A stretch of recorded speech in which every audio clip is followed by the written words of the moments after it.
Hello जी, कैसे हैं आप लोग। Welcome back to my channel. I am Sneha Gupta and you are on biology hub. So हमारी प्रीवियस वीडियो के अंदर हमने डाइजेशन एंड अब्जॉर्प्शन कंप्लीट किया है।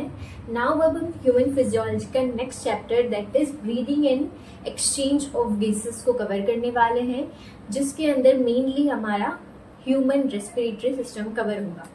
सो अगर मैं पूछूं कि ह्यूमन रेस्पिरेटरी सिस्टम क्या होता है, तो सबसे पहले आपके दिमाग में पिक्चर आती है लंग्स की। नहीं, लंग्स के अलावा भी बहुत सारी स्ट्रक्चर्स होती है ह्यूमन रेस्पिरेटरी सिस्टम में, जिसको हम आगे स्टडी करेंगे। सो ह्यूमन रेस्पिरेटरी सिस्टम का काम क्या होता है। सो हमको बेसिकली पता है बचपन से कि एक्सचेंज ऑफ गैसेस में मदद करता है। O2 को इनहेल करेंगे और CO2 को एक्सहेल करेंगे। ये एक बेसिक काम होता है ह्यूमन रेस्पिरेटरी सिस्टम का। तो अब हमें जो है why do we need to inhale the oxygen and exhale the CO2, हमको क्यों ज़रूरत पड़ रही है रेस्पिरेशन की, ब्रीदिंग की, हमको क्यों रिक्वायरमेंट है। तो NCERT ने जो उसकी कुछ फर्स्ट लाइन्स है उनमें ये बताया हुआ है कि जैसे हमने ग्लूकोज जो था हमारा फूड से ग्लूकोज डाइजेशन के अंदर बना लिया था, उसका एब्जॉर्प्शन करके उसको सेल तक भी पहुंचा दिया था। अब हमको ग्लूकोज से बनानी है एनर्जी, दैट इज ATP बनानी है, जो हमारी ATP एडिनोसिन ट्राइफॉस्फेट, जो कि एनर्जी करेंसी है सेल की, जिसको यूज करके हम अलग अलग फंक्शंस परफॉर्म करते हैं। तो हमको अब बनानी है ATP। तो जब हम ग्लूकोज या किसी अमाइनो एसिड या किसी भी और कंपोनेंट का ब्रेक डाउन करते हैं तो फॉर्म ATP, उसके लिए ऑक्सीजन की रिक्वायरमेंट होती है। और जब इन चीजों का ब्रेक डाउन होता है तब एक वेस्ट प्रोडक्ट, एक मेजर वेस्ट प्रोडक्ट जो कि CO2 है, वो प्रोड्यूस होता है। ठीक है, तो ऑक्सीजन की रिक्वायरमेंट है ग्लूकोज की ब्रेक डाउन करके और ATP बनाने के लिए। अब CO2 जो है उसको भी बाहर निकालना है। क्यों जरूरी है उसको बाहर निकालना, क्योंकि अगर CO2 की कंसेंट्रेशन हमारी सेल में बढ़ती गई तो इससे pH inside the cell decrease हो जाएगा, एसिडिटी इनसाइड द सेल बढ़ जाएगी और धीरे धीरे सेल के जो एंजाइम है वो डीनेचर हो जाएंगे, तो हमारा सेल फंक्शन नहीं कर पाएगा, इवेंचुअली सेल की डेथ हो जाएगी। देन ऐसे धीरे धीरे करके टिश्यू एंड ऑर्गन्स की डेथ होने लग जाएगी। इसलिए जरूरी है कि हम CO2 को हमारी बॉडी से, हमारे सेल से बाहर निकालें और ऑक्सीजन जो है वो ATP बनाने में रिक्वायर्ड होती है। Okay, so this is the basic. So हमारी यहाँ पर दो प्रोसेस है, breathing and respiration. Main breathing और रेस्पिरेशन एक ही चीज नहीं होती है। जो ब्रीदिंग है ये एक फर्स्ट स्टेप है रेस्पिरेशन की। ठीक है, सो ब्रीदिंग क्या होता है, exchange of oxygen from atmosphere with CO2 produced in the cell. Breathing का मतलब है कि जो ऑक्सीजन आ रही है आपके एटमोस्फियर की, उसको जो CO2 आपके सेल में प्रोड्यूस हुआ है उससे एक्सचेंज करना। और ये एक्सचेंज कहाँ पे होता है, लंग्स में एल्वियोलाई के लेवल पे जाके। ठीक है, so this is the breathing, exchange of O2 from atmosphere with the CO2 produced in the cell. Now second thing respiration. तो जो रेस्पिरेशन है ये एक सेलुलर प्रोसेस है, ठीक है, जो कि सेल के लेवल पे ऑपरेट होती है, जिसके अंदर हम न्यूट्रिएंट्स को कन्वर्ट करते हैं एनर्जी के अंदर। ठीक है, जिससे O2 को यूज करके और हम CO2 बनाते हैं। जो मैं बात कर रही थी कि हम O2 को यूज करेंगे और जो हमारा ग्लूकोज है उसका ब्रेक डाउन करेंगे, देन हमारी ATP बनेगी, CO2 प्रोड्यूस होगा, ये पूरी रेस्पिरेशन है। ठीक है, सो रेस्पिरेशन एक सेलुलर प्रोसेस है जिसके अंदर हम न्यूट्रिएंट्स को कन्वर्ट करते हैं एनर्जी के अंदर यूजिंग ऑक्सीजन और इससे CO2 प्रोड्यूस होती है। ठीक है, फिर ये CO2 वापस जो है वो आपके लंग्स तक जाएगी और फिर वहां से बाहर। ठीक है, तो ब्रीदिंग और रेस्पिरेशन और टू डिफरेंट फिनोमेना। ब्रीदिंग जो होगी वो आपकी एट दी एल्वियोलाई के लेवल पे होगी। आपकी जो रेस्पिरेटरी मसल्स हैं वो हेल्प करेगी आपकी ब्रीदिंग में। बाकी रेस्पिरेशन एक सेलुलर फिनोमेना है। ओके, सो आप जो ब्रीदिंग हो रही है, एक्सचेंज हो रहा है गैसेस का, इनहेल और एक्सहेल कर रहे हो, तो आप आपके चेस्ट पे फील कर सकते हो। दोनों हाथ चेस्ट पे रख के आप एक्सहेल करते हो तो आपकी चेस्ट जो है वो या लिप केक जो है वो इस तरीके से जाता है, फॉरवर्ड एंड आउटवर्ड, अपवर्ड और आउटवर्ड, इस तरीके से। और जब आप एक्सहेल करते हो तो वो अंदर की साइड आता है। तो ब्रीदिंग चल रही है और ब्रीदिंग कंटिन्यूअस चलती है। और जो हमारा ब्रीदिंग या रेस्पिरेशन का फिनोमेना है ये हर एनिमल्स में पाया जाता है। ऐसा नहीं कि कोई एनिमल जो है वो ब्रीदिंग या रेस्पिरेशन कर रहा है। मेन रेस्पिरेशन, ब्रीदिंग नहीं, मेन रेस्पिरेशन। ठीक है, तो रेस्पिरेशन का फिनोमेना आपके हर एनिमल्स में पाया जाता है। Okay, so human respiratory system की थ्योरी पढ़ने से पहले हम 3D एनिमेशन देखेंगे ह्यूमन रेस्पिरेटरी सिस्टम का, जिससे आपको अच्छे से आइडिया हो जाएगा कि कौन कौन से स्ट्रक्चर्स कहाँ प्रेजेंट है, किस तरीके से वो हमारी बॉडी के अंदर प्लेस्ड हैं, कौन किससे कहाँ पे कनेक्टेड है। ओके, तो आपको इजी होगा जब हम थ्योरी पढ़ेंगे तो उन चीज़ों को विजुअलाइज करने में, और आप बहुत आसानी से फिर उनको रिमेंबर कर पाओगे। Okay, so let's first see the animation. Okay, so this is your human respiratory system. This is your sinuses. This is the nasal passage. Okay, this is your pharynx, trachea, your bronchi, and your lungs.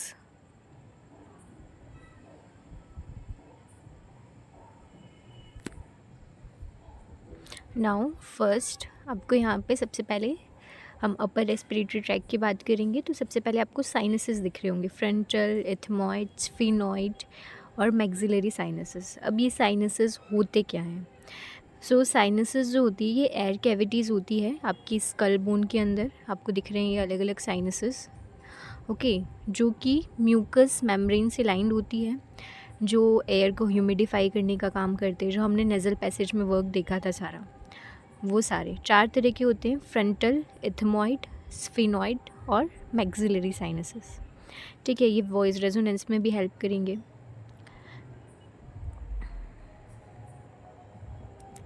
Now we have nasal mucosa, nasopharynx, oropharynx. ठीक है, then pharynx जो होता है वो, फिर आपको पता है कॉमन पैसेज होता है फूड एंड एयर के लिए, ये आपका नेज़ोफेरिंग्स है, या नीचे ओरोफेरिंग्स देन फिर कंटिन्यू होता है ईसोफेगस में, एंड उसके बाद ये आपका एंटीरियर पार्ट लैरिंग्स के थ्रू ये ट्रैकिया में ओपन होता है। ओके, लैरिंग्स आपका voice box,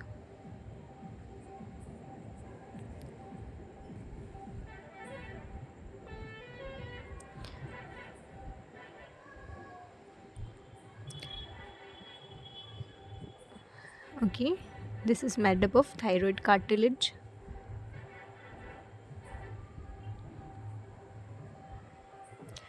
Then we have trachea, जो कि सी शेप्ड रिंग से बना हुआ होता है। ठीक है, इनकम्प्लीट सी शेप्ड रिंग से ये कवर होता है, सपोर्टेड होता है पूरा।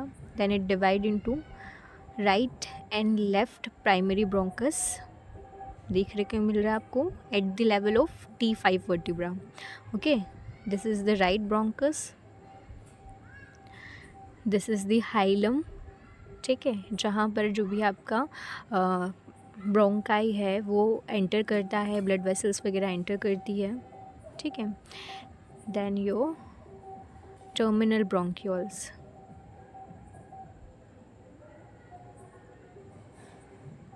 ब्रोंकाई आपका डिवाइड होता है, देन टर्मिनल ब्रोंक्यूल्स में वो एंड होता है। देन वी हैव स्टर्नम, फिर हमने देखा था कि आपकी जो राइट था आपका लंग, वो उसमें थे सुपीरियर, मिडल और इन्फीरियर लोब, 3 लोब देखने को मिले थे अपन को। ठीक है, this is the middle lobe.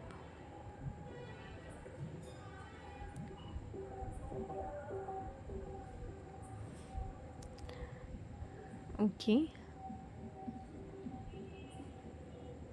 This is your superior lobe, this is your middle lobe, और जो इन्फीरियर लोब होता है वो पीछे की साइड होता है।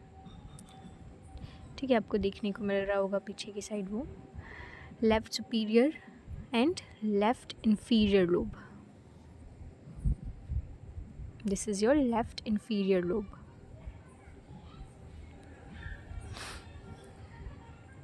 लंग्स देखने को मिल रहे होंगे आपको।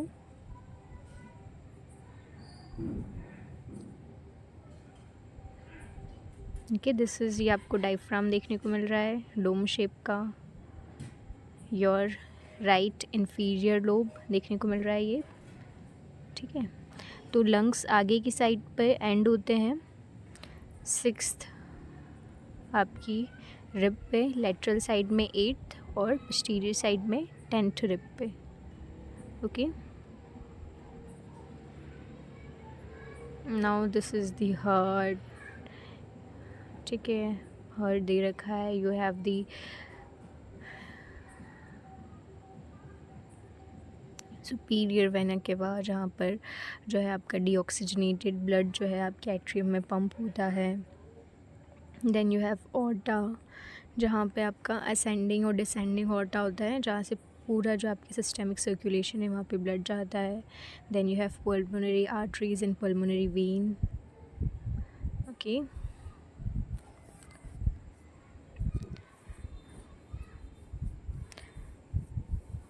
So this is all about your human respiratory system, the way it is accommodated inside the human body.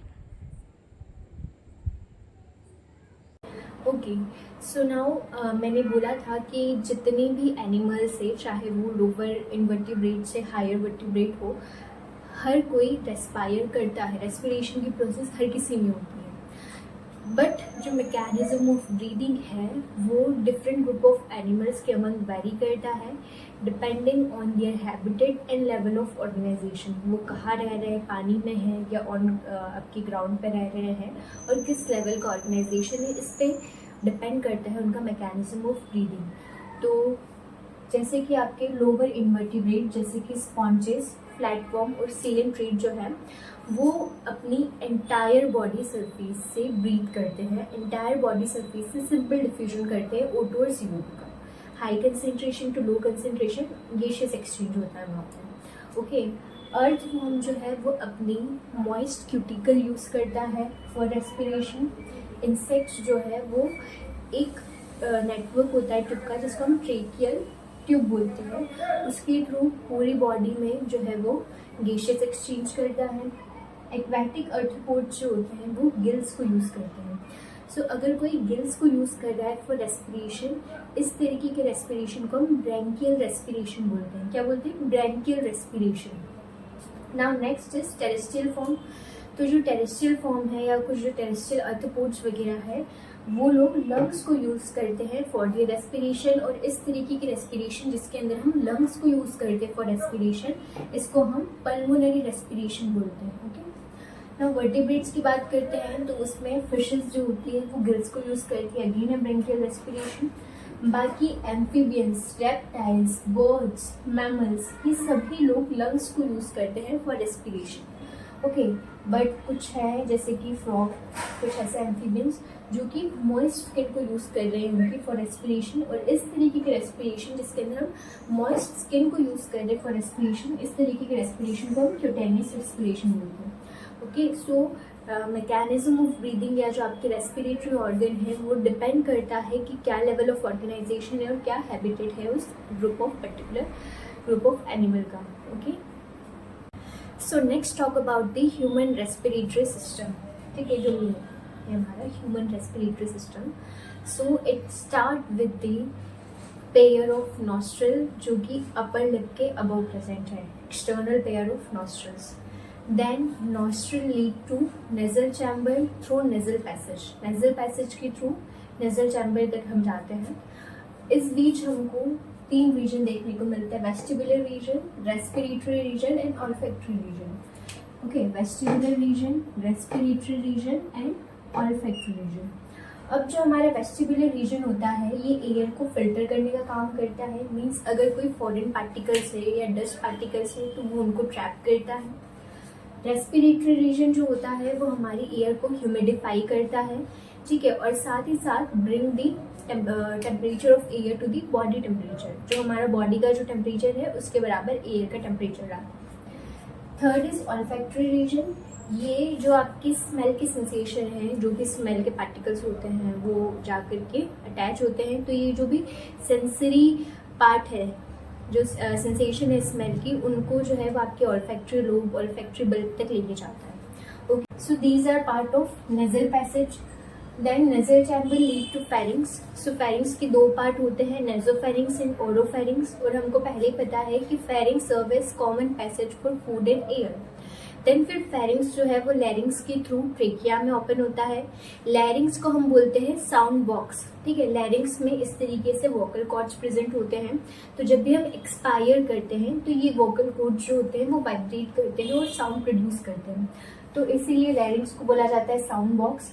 फिर लैरिंग्स ओपन होता है ट्रेकिया में, तो हमने पढ़ा था ओपनिंग जो है आपकी विंड पाइप की, इसको हम ग्लोटिस बोल रहे थे, और वो एक थिन इलास्टिक कार्टिलेजिनियस फ्लैप से कवर हो रही थी जिसका नाम था एपिग्लोटिस, जो कि आपके ट्रैकिया को कवर करता है ड्यूरिंग स्वेलोइंग, ताकि कोई भी फूड पार्टिकल जो है आपके वो ट्रैकिया में या फिर लंग्स में एंटर ना करे।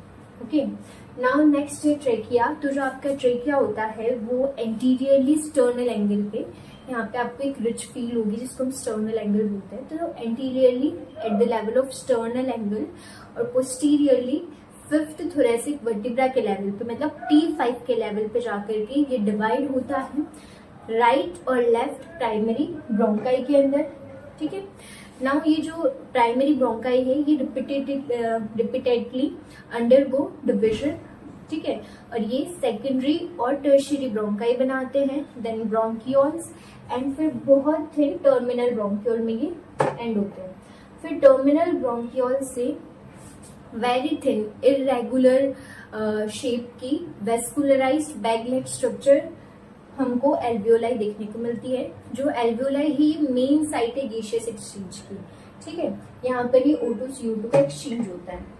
तो आपका जो ट्रेकिया है प्राइमरी ब्रोंकाई, सेकेंडरी और टर्शियरी ब्रोंकाई और कुछ इनिशियल जो आपके ब्रोंकियोल्स हैं ये सपोर्टेड होते हैं विद अ सी शेप, ठीक है, इनकम्प्लीटेड कार्टिलेजिनियस रिंग जो कि सी शेप की होती है, ठीक है। फिर आपके bronchi, primary bronchi, secondary tertiary bronchi, bronchioles और एल्वियोलाई ये कंप्राइज करते हैं लंग्स, ठीक है।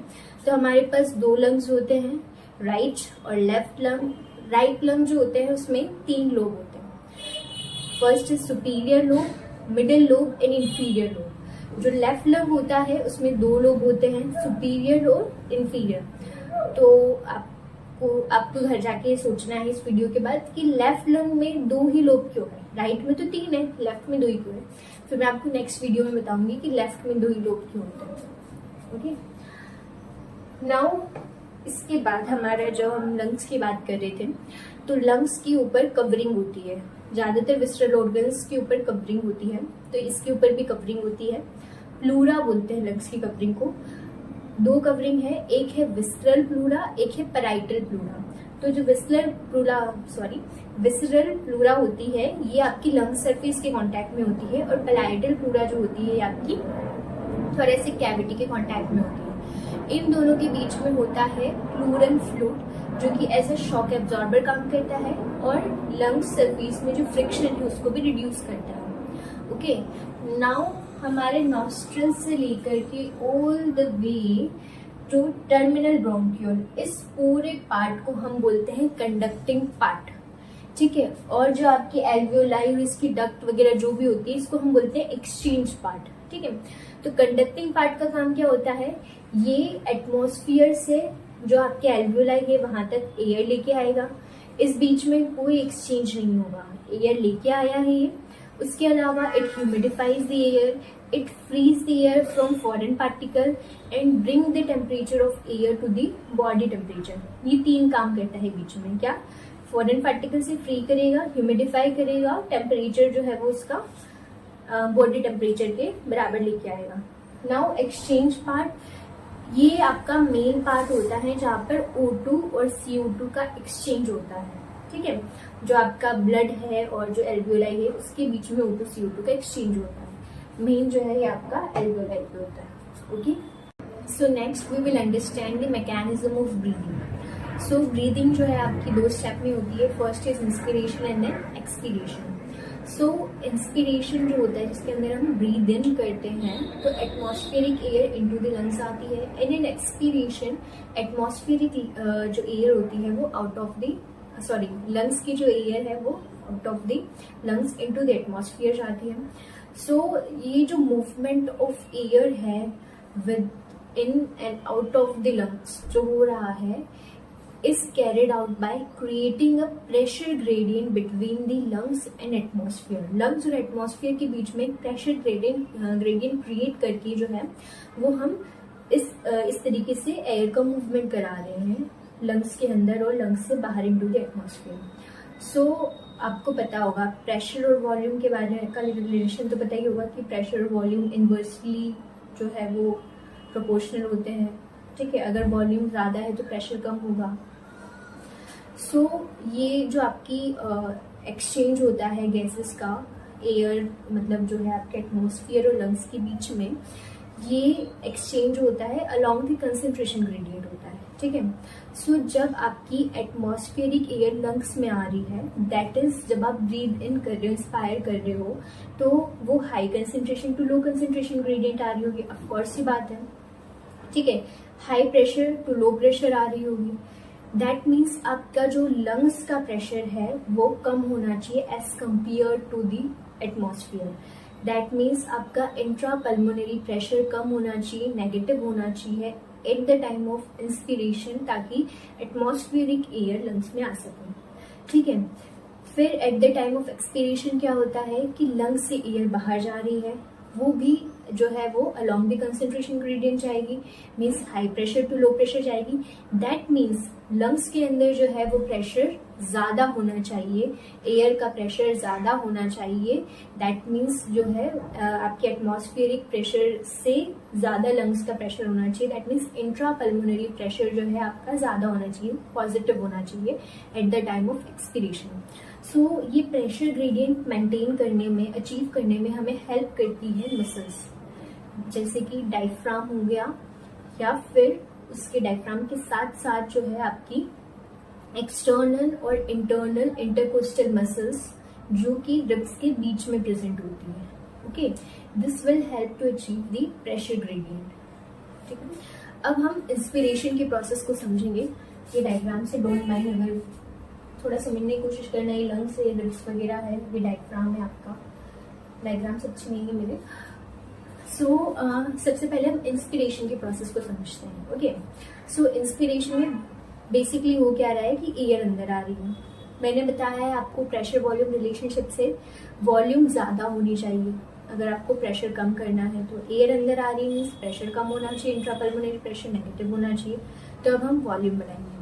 वॉल्यूम कैसे बढ़ाएंगे? सबसे पहले डायफ्राम जो होता है नॉर्मली आपका इस स्टेट में होता है, डोम शेप का होता है, रिलैक्स पोजीशन में. ठीक है, इस तरीके से यहाँ पे डायफ्राम होता है.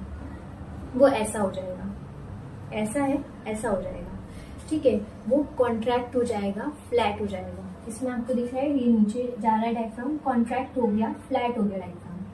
ठीक है, तो आपकी एंटेरो पोस्टीरियर एक्सिस में वॉल्यूम बढ़ गई.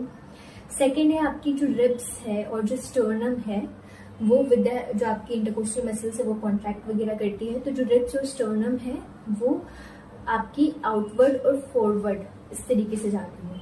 ठीक है, आप हाथ रखो और इंस्पायर करो. तो आपको ऐसा नहीं लगेगा, मतलब ऐसा नहीं होगा कि जब आप इंस्पायर कर रहे हो तो वो अपवर्ड मूव कर रही है. आपका हाथ ऐसे नहीं जाएगा, आपका हाथ ऐसे जाएगा. ठीक है, that is outward and forward, किसी एंगल पे जा रहा है आपका हाथ.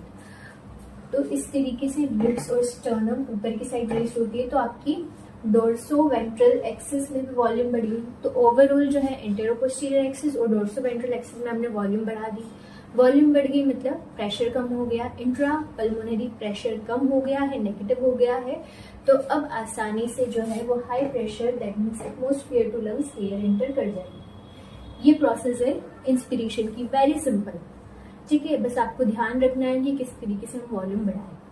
नाउ नेक्स्ट बात करते हैं. ये जो आपकी इंस्पिरेशन की प्रोसेस है ना, ये एक एक्टिव प्रोसेस होती है.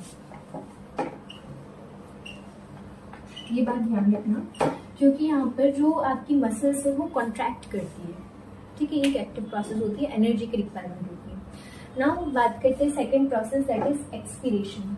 अब एक्सपिरेशन में क्या होगा कि जो आपका कॉन्ट्रैक्टेड डायफ्राम था वो रिलैक्स होगा, मीन्स वो वापस ऊपर चला जाएगा. तो एंटेरो पोस्टीरियर एक्सिस में वॉल्यूम कम हो जाएगी. हमको करनी भी वॉल्यूम कम ही है. वॉल्यूम कम होगी तो प्रेशर बढ़ेगा. इंट्रापल्मोनरी प्रेशर हमको एटमॉस्फेरिक प्रेशर से ज्यादा करना है ताकि एयर जो है वो बाहर चली जाए. ठीक है। सो आपका डायफ्राम जो है वो रिलैक्स होगा और ऊपर की साइड इस तरीके से आर्च हो जाएगा, तो एंटेरो पोस्टीरियर एक्सिस में वॉल्यूम जो है वो कम हो जाएगी। नाउ जो आपकी रिप्स और आप एक्सपायर करेंगे और अपना जो हैंड है वो अपने चेस्ट पे रखेंगे। अब ऐसा गया है आपका हाथ, तो रिप्स और स्टर्नम बैक उनकी पोजीशन पे आ जाएगी, ठीक है। तो डोर्सो वेंट्रल एक्सिस जो है आपकी, वहां पर भी वॉल्यूम कम हो जाएगी। तो ओवरऑल जो है एंटेरो पोस्टीरियर और डोर्सो वेंट्रल एक्सिस में वॉल्यूम कम, प्रेशर ज्यादा और एयर बाहर। तो इस तरीके से आपकी एक्सपीरेशन की प्रोसेस होती है। ये पैसिव प्रोसेस, एक्सपीरेशन जो है पैसिव प्रोसेस है, क्योंकि यहाँ पर जो मसल्स है आपकी वो रिलैक्स हो रही होती है, ठीक है। अब जो स्ट्रेंथ है इंस्पिरेशन की और एक्सपीरेशन की, कि हम कितना इंस्पायर कर सकते हैं, कितना एक्सपायर कर सकते हैं, ये आप कंट्रोल कर सकते हो with the help of accessory muscles. कुछ एसेसरी मसल्स होती हैं जिनको आप इंगेज करके जो है आपकी स्ट्रेंथ ऑफ इंस्पिरेशन और एक्सपीरेशन बढ़ा सकते हो, ठीक है। नॉर्मली एक नॉर्मल पर्सन जो होता है वो 12 to 16 या 12 to 20 पर मिनट ब्रीथ करता है, ठीक है, जिसको अपन जो आपका स्पायरोमीटर है उससे मेजर कर सकते हैं, और ये क्लिनिकली इंपॉर्टेंट होता है, ठीक है। कोई पेशेंट जो है वो अगर 12 to 16 या 12 to 20 ब्रीथ्स पर मिनट से ज्यादा ले रहा है, उसको शैलो ब्रीदिंग आ रही है, तो उसको हम टैकीअपनिया बोलते हैं, जिसका कोई ना कोई अंडरलाइन मेडिकल कोज होगा। या फिर अगर उसका जो है वो रेस्पिरेटरी रेट कम हो गया है, 12 से कम हो गया है, तो उसको हम ब्रेडियपनिया बोलते हैं, जिसका भी कोई ना कोई अंडरलाइन मेडिकल कोज होगा, ठीक है। तो आपको पता होना चाहिए कि नॉर्मल रेस्पिरेटरी रेट कितनी होती है, okay. So this is all about the mechanism of breathing, okay. So now next we will discuss respiratory volume and capacities. ये भी एक इम्पॉर्टेंट टॉपिक है और इसमें आप लोग बहुत कंफ्यूज होते हो कि कौन सी वॉल्यूम क्या है, उसका क्या वैल्यू होगा और कैसे कैपेसिटीज निकालते हैं, ये सारी चीज़ें सो हम वन बाय वन डिस्कस करेंगे। सबसे पहले और सबसे बेसिक है टाइडल वॉल्यूम। टाइडल वॉल्यूम की नॉर्मली आपने कितनी amount of air in a normal respiration, कितना अमाउंट ऑफ एयर आपने इंस्पायर या एक्सपायर किया है। The amount of air inspire or expire during normal respiration. Normal respiration के टाइम पे या नॉर्मल ब्रीदिंग के टाइम पे आपने कितना amount of air inspire expire किया है। जैसे आप सांस लो, आप जैसे नॉर्मली सांस ले रहे हो, कोई फोर्स नहीं लगाना है, जैसे अपन बैठे हुए नॉर्मल सांस लेते हैं, ऐसे नॉर्मल सांस लेना है। तो कितना आपने जो एयर है वो अंदर लिया है, कितना बाहर किया है। नॉर्मली ये 500 ml होता है पर आपका जो ब्रीदिंग है उसमें, या फिर एक हेल्दी मैन के अंदर देखिए तो 6000 to 8000 ml पर मिनट होता है, ओके। सो टाइडल वॉल्यूम सबसे बेसिक, सबसे सिंपल, कितना अमाउंट ऑफ एयर आपने इंस्पायर या एक्सपायर किया। नॉर्मल जो आपका रेस्पिरेशन चल रहा था, आप नॉर्मल बैठे हुए हो, सांस ले रहे हो, छोड़ रहे हो, ये टाइडल वॉल्यूम है, ठीक है। अब हम थोड़ा इसमें मॉडिफिकेशन करेंगे। अब बात करते हैं इंस्पिरेटरी रिजर्व वॉल्यूम की। इंस्पिरेटरी रिजर्व वॉल्यूम क्या है कि आपने कितना amount of air forcibly inspire किया है आफ्टर टाइडल वॉल्यूम। मैंने ये टाइडल वॉल्यूम ले लिया, ठीक है। अब मैं कितना फोर्सफुली और एयर अंदर ले सकती हूँ, ठीक है। मैंने टाइडल वॉल्यूम ले लिया और टाइडल वॉल्यूम के बाद में कितना फोर्सफुली इंस्पायर कर सकती हूँ, that is inspiratory reserve volume, कि कितना जो है आप लंग्स के अंदर एयर भर सकते हो आफ्टर योर टाइडल वॉल्यूम, ठीक है। वो होता है 2500 to 3000 ml, इतना आप भर सकते हो अंदर अपनी, okay. Now expiratory reserve volume. Expiratory reserve volume आपने जो है वो टाइडल वॉल्यूम मतलब नॉर्मल आपने एक्सपायर किया, उसके बाद आप कितना फोर्सफुली और एक्सपायर कर सकते हो, कितना फोर्सफुली एक्सपायर कर सकते हो, that is your expiratory reserve volume. आपकी टाइडल वॉल्यूम के बाद, मतलब टाइडल वॉल्यूम के बाद आप कितना फोर्सफुली और एक्सपायर कर सकते हो, that is expiratory reserve volume, जो कि 1000 to 1100 ml होती है, ठीक है। नाउ रेसिडुअल वॉल्यूम, हमारी जो है वो टाइडल वॉल्यूम हमने निकाल दी, उसके बाद हमने फोर्सफुली एक्सपायर करके जो है वो एक्सपिरेटरी रिजर्व वॉल्यूम भी निकाल दी।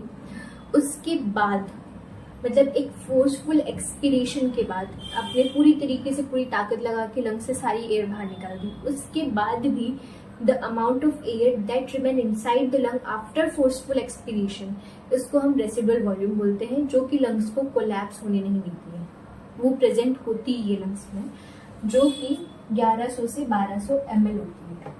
ओके, सो सबसे पहले टाइडल वॉल्यूम कि आपने नॉर्मल कितना जो है वो एक्सपायर कर रहे हो या इंस्पायर कर रहे हो नॉर्मल ब्रीदिंग के टाइम पर 500 ml होता है। हेल्दी मैन के अंदर 6000 to 8000 ml पर मिनट, ये 500 ml मतलब per breath. Okay, expiratory reserve volume कि टाइडल वॉल्यूम के अलावा, मतलब टाइडल वॉल्यूम तो ले लिया आपने, उसके अलावा कितना और फोर्सफुली इंस्पायर कर पा रहे हो, that is your inspiratory reserve volume, जो कि 2500 से 3000 ml के बीच में होती है। नाउ एक्सपिरेटरी रिजर्व वॉल्यूम कि टाइडल वॉल्यूम के अलावा आप कितना और फोर्सफुली एक्सपायर कर पा रहे हो। टाइडल वॉल्यूम आपने निकाल दी बाहर, ठीक है, 500 ml निकल गई बाहर, उसके बाद आप कितना लंग्स में से एयर बाहर निकाल पा रहे हो, वो है एक्सपिरेटरी रिजर्व वॉल्यूम, जो कि 1000 से 1100 ml है।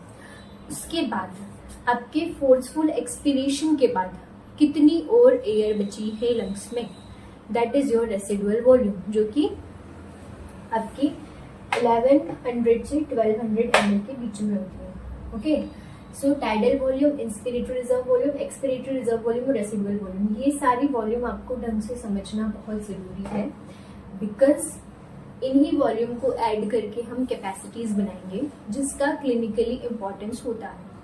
Okay, so now let's talk about the lung capacities, जो कि वॉल्यूम्स को ऐड करके बनती हैं और उनका क्लिनिकल सिग्निफिकेंस होता है। सो सबसे पहली है इंस्पिरेटरी कैपेसिटी, जिसको हम ICU बोलते हैं। सो इंस्पिरेटरी कैपेसिटी होती है कितनी अमाउंट ऑफ एयर पर्सन जो है वो इंस्पायर कर सकता है after a normal expiration.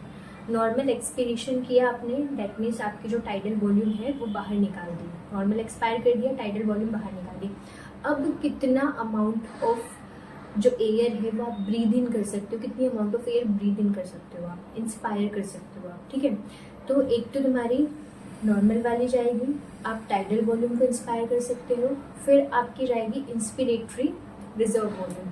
Inspiratory reserve volume क्या था कि कितनी अमाउंट ऑफ एयर आप फोर्सफुली इंस्पायर कर रहे हो आफ्टर टाइडल वॉल्यूम, ठीक है।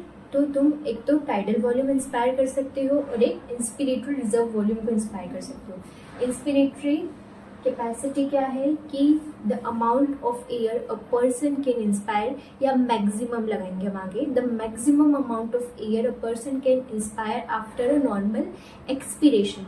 नॉर्मल टाइडल वॉल्यूम निकालने के बाद आप कितनी अमाउंट ऑफ एयर इंस्पायर कर पा रहे हो, ठीक है, कितनी मैक्सिमम अमाउंट ऑफ एयर आप इंस्पायर कर पा रहे हो। तो आपने जो टाइडल वॉल्यूम निकाली है, आप टाइडल वॉल्यूम वापस डाल लो, टाइडल वॉल्यूम हो गई, उसको इंस्पायर कर लिया। उसके अलावा आप इंस्पिरेटरी रिजर्व वॉल्यूम कितना फोर्सफुली और इंस्पायर कर पा रहे हो, ठीक है। तो इंस्पिरेटरी कैपेसिटी क्या होती है, tidal volume plus inspiratory reserve volume, ठीक है। फिर आती है एक्सपिरेटरी कैपेसिटी। एक्सपिरेटरी कैपेसिटी का मतलब होता है the amount of air, the maximum amount of air a person can expire after normal inspiration. Normal आपने इंस्पायर किया, उसके बाद आप कितना मैक्सिमम जो है वो एक्सपायर कर सकते हो।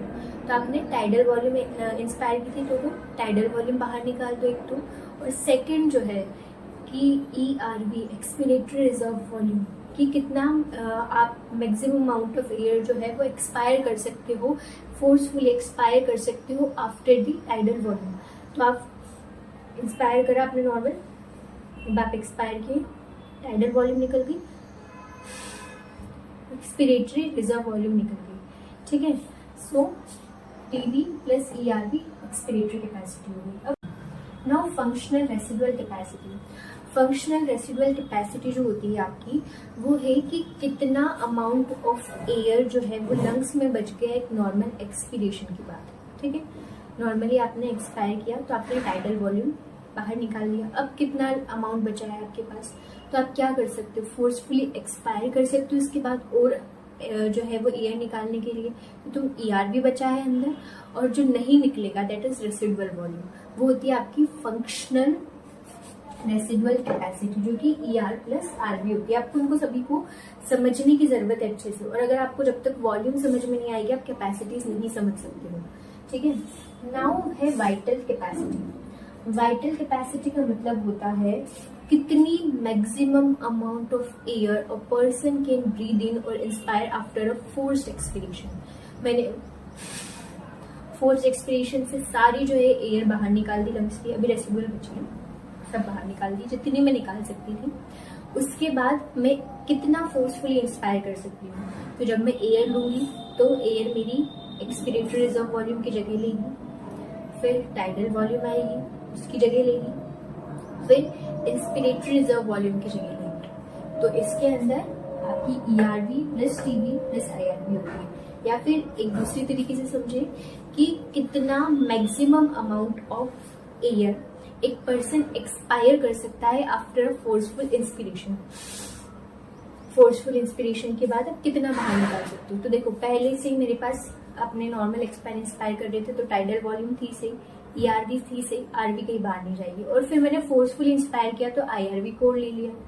तो सबसे पहले मेरी IRV बाहर निकलेगी, फिर मेरी टाइडल वॉल्यूम बाहर निकलेगी, फिर मेरी ERV बाहर निकलेगी। तो आपका यही चीज आएगी इसके अंदर, ये होती है वाइटल कैपेसिटी। अब बात करते हैं हम टोटल लंग कैपेसिटी की। टोटल लंग कैपेसिटी का मतलब होता है कि कितनी अमाउंट ऑफ एयर जो है, the amount of air lungs can accommodate after एक फोर्स्ड इंस्पिरेशन के बाद, ठीक है। तो the amount of air lungs can accommodate after a forced inspiration, कितनी अमाउंट ऑफ एयर जो है आपका लंग्स अपने अंदर रख सकता है, ये होती है आपकी टोटल लंग कैपेसिटी। तो सबसे पहले मेरे पास RV थी, ERV थी, मैंने टाइडल वॉल्यूम ली, और अब मैंने इंस्पिरेटरी रिजर्व वॉल्यूम ली, ठीक है। तो मेरा लंग्स RV रख सकता है, ERV रख सकता है, टाइडल वॉल्यूम रख सकता है, और IRV रख सकता है। सो हम वापस रिवाइज करते हैं एक और बार, इंस्पिरेटरी कैपेसिटी क्या होती है। बहुत सिंपल है, देखो आपके लंग्स में हवा कैसे भर रही है ये समझते सबसे पहले ना, बहुत नॉर्मल। सबसे पहले रेसिडुअल, जैसे अगर एयर आती है तो सबसे पहले रेसिडुअल वॉल्यूम, रेसिडुअल वॉल्यूम हमेशा आपके लंग्स में प्रेजेंट होगी, वो कभी नहीं जाएगी बाहर, नहीं तो आपके लंग्स कोलैप्स कर जाएंगे। सबसे पहले रेसिडुअल वॉल्यूम, फिर एयर आएगी तो वो एक्सपिरेटरी रिजर्व वॉल्यूम की जगह लेगी, देन फिर टाइडल वॉल्यूम, एंड देन फिर इंस्पिरेटरी रिजर्व वॉल्यूम, ठीक है। इस तरीके से होता है। बाहर निकलेगी तो भी पहले इंस्पिरेटरी रिजर्व वॉल्यूम निकलेगी, फिर टाइडल वॉल्यूम निकलेगी, फिर एक्सपिरेटरी रिजर्व वॉल्यूम निकलेगी, और रेसिडुअल वॉल्यूम अंदर ही रहेगी, कहीं नहीं जाना उसको। अब इंस्पिरेटरी कैपेसिटी का मतलब क्या होता है कि कितना मैक्सिमम अमाउंट ऑफ एयर आप इंस्पायर कर रहे हो आफ्टर अ फोर्स्ड एक्सपिरेशन, ठीक है, sorry after a normal expiration. आपने नॉर्मल टाइडल वॉल्यूम को बाहर निकाल दिया, तो अभी आपके लंग्स में ERV और RV बची हुई है, आपने टाइडल वॉल्यूम को बाहर निकाल दिया, तो अब आपके लंग्स में किस किस चीज के लिए जगह रहेगी, देखो मैं बता देती हूँ। आपके लंग्स में सबसे पहले RV रहेगी, देन ERV रहेगी, जिस लंग्स में हवा भर रही है तो पहले RV तो रहेगी से, देन ERV है, देन टाइडल वॉल्यूम है, और देन IRV है, ठीक है। तो इंस्पिरेटरी कैपेसिटी क्या होती है, डेफिनेशन आपको सबकी पता होनी चाहिए, डेफिनेशन से ही आप समझ पाओगे, ठीक है, कि कितना मैक्सिमम अमाउंट ऑफ एयर हमारा लंग्स जो है वो ब्रीदिंग कर सकता है, इंस्पायर कर सकता है आफ्टर नॉर्मल एक्सपीरेशन, ठीक है। तो नॉर्मल एक्सपीरेशन में क्या होता है कि मेरी टाइडल वॉल्यूम बाहर निकल जाती है, ठीक है, इसका भी कोई रोल नहीं है। अब मेरी टाइडल वॉल्यूम भी बाहर निकल गई, तो मैं लंग्स में ERV RV पहले से, तो मैं लंग्स में क्या रख सकती हूँ, मैं लंग्स में टाइडल वॉल्यूम भर सकती हूँ, और फोर्सफुली इंस्पायर करके IRV भर सकती हूँ। तो ये हो गई मेरी इंस्पिरेटरी कैपेसिटी।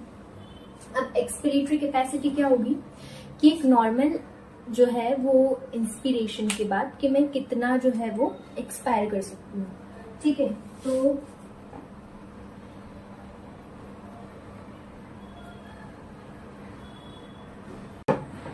सो नाउ नेक्स्ट है एक्सपिरेटरी कैपेसिटी।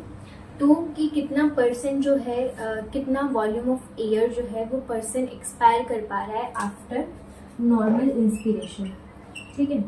तो नॉर्मल इंस्पिरेशन मतलब ERV और RV तो रहेगी सही। नॉर्मल इंस्पिरेशन किया मतलब मैंने टाइडल वॉल्यूम को अंदर ले लिया। अब मैं क्या बाहर निकाल सकती हूँ, टाइडल वॉल्यूम को बाहर निकाल सकती हूँ और ERV को बाहर निकाल सकती हूँ। रेसिडुअल वॉल्यूम अंदर ही रहेगी, that means expiratory capacity TB plus ERV होगी। अब हम बात करते हैं फंक्शनल रेसिडुअल कैपेसिटी की।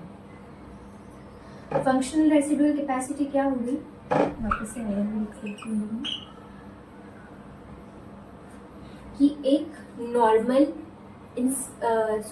नॉर्मल एक्सपिरेशन के बाद आपके लंग्स में कितनी वॉल्यूम ऑफ एयर बचेगी नॉर्मल एक्सपायर से। तो नॉर्मल जब आप एक्सपायर करोगे तो मान लो आपके पास अभी IRV नहीं है, क्योंकि आपने अभी लंग्स नॉर्मल है, फोर्सफुली इंस्पायर नहीं करके रखा, ठीक है। तो आप नॉर्मल जब एक्सपायर करोगे तो आप क्या निकाल दोगे, टाइडल वॉल्यूम। तो बचेगी क्या आपके पास, ERV और RV, ठीक है। वाइटल लंग कैपेसिटी क्या बात की थी हमने कि एक फोर्स्ड एक्सपीरेशन के बाद आप कितना अंदर ले सकते हो air. The maximum amount of air can be inspired after forced expiration. तो फोर्स्ड एक्सपीरेशन था मेरा पहले, फोर्स्ड एक्सपीरेशन का आपके पास पहले ERV है, TB है, नॉर्मल था आपका लंग्स। फोर्सफुली एक्सपायर करवाओगे तो तुम्हारी सबसे पहले टाइडल वॉल्यूम निकलेगी और ERV निकल जाएगी। ये चली गई है मान लो आपकी टाइडल वॉल्यूम और ERV। तो जब तुम्हारी टाइडल वॉल्यूम और ERV चली गई है, उसके बाद आप कितना फोर्सफुली इंस्पायर कर सकते हो। तो अब आपके पास क्या क्या है, मैं ERV इंस्पायर कर सकती हूँ, मैं TB इंस्पायर कर सकती हूँ और मैं IRV इंस्पायर कर सकती हूँ। तो ये तीनों हो जाएगी मेरी वाइटल कैपेसिटी। जो RV थी वो आपकी पहले से ही थी, ठीक है। फिर उसके बाद हम बात करते हैं टोटल लंग कैपेसिटी की। टोटल लंग कैपेसिटी क्या होती है, कितना maximum amount of air accommodate हो सकता है लंग्स में आफ्टर अ फोर्सफुल इंस्पिरेशन। तो मैंने मान लो फोर्सफुली इंस्पायर कर दिया, अब मैं अपने लंग्स में क्या क्या रख रही हूँ, RV, ERV, TB और IRV, ओके। मान लो अभी मैंने फोर्सफुली इंस्पायर नहीं किया था, नॉर्मली भी इंस्पायर नहीं किया था, मैंने नॉर्मली एक्सपायर किया था, नॉर्मली निकाला सांस बाहर, तो मैं TB रख सकती हूँ और IRV रख सकती हूँ। तो फोर्सफुल एक्सपिरेशन के एंड में मेरे पास क्या क्या है, RV है, ERV है, TB है और IRV है। तो ये मेरी टोटल लंग कैपेसिटी है, ठीक है। तो ये कैपेसिटीज जो है वो आपको समझने की जरूरत है। अब अपन ऐसे होगा जैसे कि ये टोटल लंग कैपेसिटी को क्या लिख सकते हैं अपन, IC, ये आपकी EC है और ये RV है। तो आप IC plus EC plus RV भी लिख सकते हो टोटल लंग कैपेसिटी को। इसको तुम EC प्लस IRV भी लिख सकते हो या IC प्लस IRV भी लिख सकते हो, ठीक है। बाकी तो तुम्हारा ही वेट। सो आई होप कि आपको अब रेसिडुअल वॉल्यूम और कैपेसिटीज अच्छे से समझ में आ गया होगा, कोई कंफ्यूजन नहीं होगा। आपको जो है सबसे पहले वॉल्यूम्स क्लियर करना है कि कौन सी वॉल्यूम में क्या हो रहा है, उसकी नॉर्मल रेंज भी याद रखनी है। अगर आपको इनकी नॉर्मल रेंज याद है ना वॉल्यूम्स की, तो आप कैपेसिटी की आराम से निकाल सकते हो, ठीक है। देन आपको कैपेसिटीज में उसकी डेफिनेशन याद रखनी है कि डेफिनेशन क्या बोल रही है। उसके बाद आपको अगर आपको वॉल्यूम की है डेफिनेशन पता है तो फिर कैपेसिटीज बिल्कुल बहुत अच्छे से समझ में आ जाएगा, ओके।